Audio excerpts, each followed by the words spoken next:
Dans ce chapitre, nous allons étudier le cadre réglementaire de l'habilitation électrique.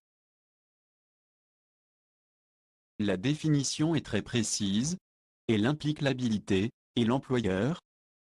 Une précision importante, elle n'élève pas dans la hiérarchie. N'oublions pas qu'elle concerne directement l'employé, pour sa sécurité. L'habilitation est issue de deux actions, celle de l'employeur et celle de l'employé. Se former et recevoir des instructions. En général, la formation à l'habilitation comporte une partie théorique, que nous faisons actuellement, et une partie pratique qui concerne les électriciens. Pour vous, non-électriciens B0, la partie pratique consiste à repérer le danger et maintenir la distance de sécurité, que nous allons définir plus tard. N'oublions pas que si l'habilitation est personnelle, l'employeur est responsable dans l'attribution de cette habilitation. Il connaît les tâches données à l'employé, les zones de travail, ainsi que les conditions.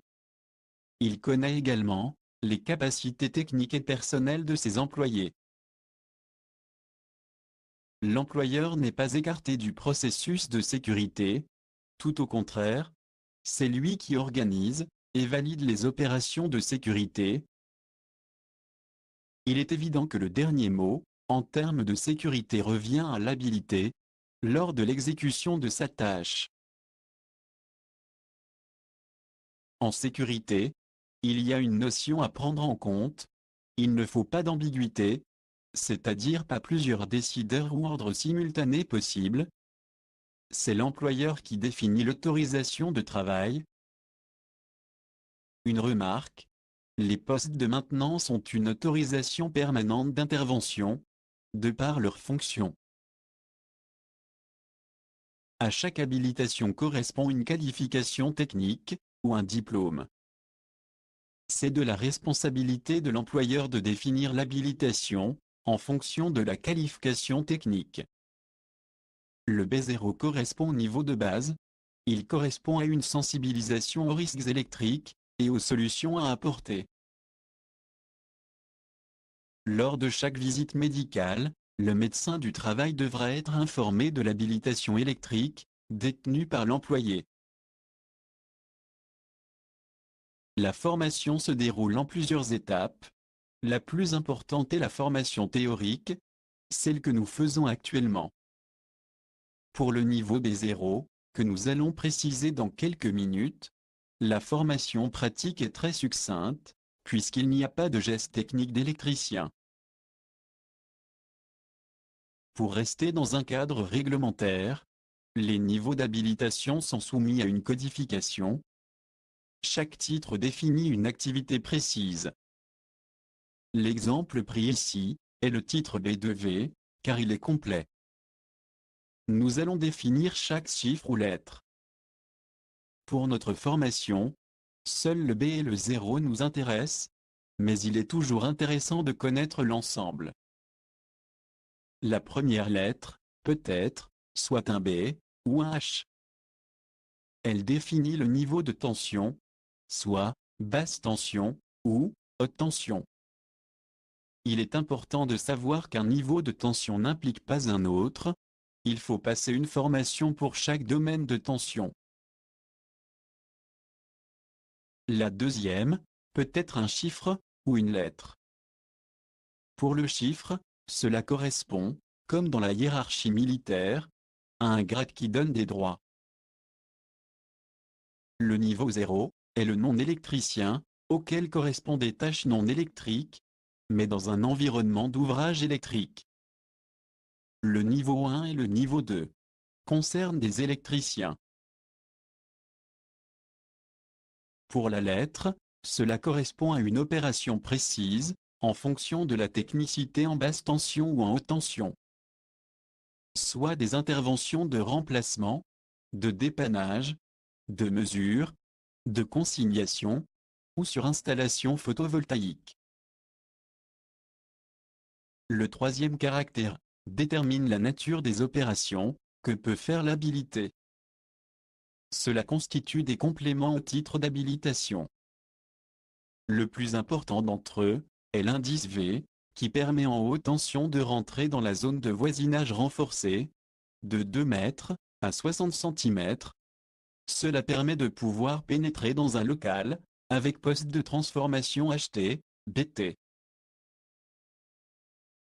Ce tableau récapitule les niveaux d'habilitation. Celui qui nous concerne, le B0, est entouré en rouge. Cela vous permet d'apprécier la quantité de niveaux qui sont proposés. La formation qui correspond au niveau 0 est la première des formations. Elle permet à son détenteur d'accéder à des lieux réservés aux électriciens, tout en n'étant pas électricien. Elle permet également d'être surveillant de sécurité. Dans le cas où des intervenants non habilités doivent intervenir dans une zone réservée aux électriciens, l'habilité B0 aura en charge la sécurité de ces personnes. Sa mission sera de prévenir les gestes et les tâches afin qu'elles soient faites en sécurité. La formation B0 est le début de toute formation.